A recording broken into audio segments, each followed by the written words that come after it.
आई भैया, भोजपुरी के सभी श्रोतागण के हमार सादर प्रणाम बा। हम सिंगर पूजा सिन्हा बड़ा ही प्यारा कजरी हमार आ रहल बा सरवन सिंह ऑफिशियल के माध्यम से। बड़ा ही प्यारा गीत बा, तो आप लोग इस चैनल के सब्सक्राइब करी ताकि ये गीत आप लोग तक पहुंच सके। ये गीत के भाव बा कि एगो बिरहीन अपने बारे में कह रहल बाड़ी। आ कैसे कहतारी? सावन उमड़ी उमड़ी के बरसे,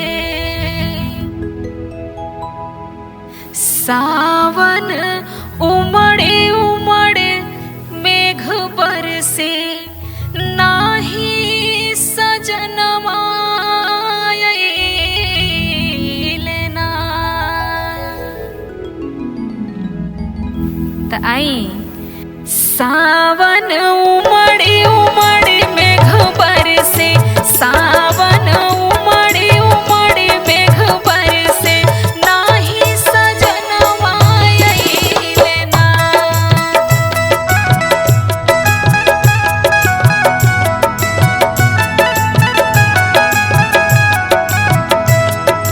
मनवा साजन के बिना तरसे, मनवा साजन के बिना तरसे, नाही सजनवा लेना।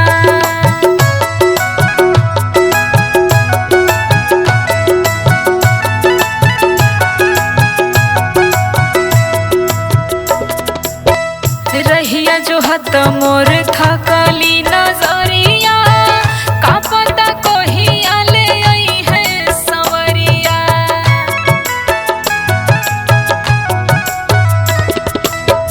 रहिया जो हत मोर थकली नजरिया, का पता कोहिया ले आई है संवरिया।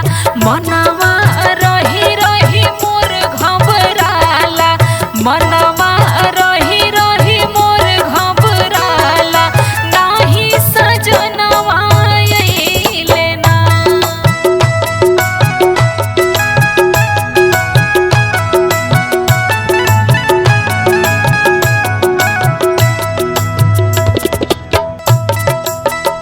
छूटी जाई मोरा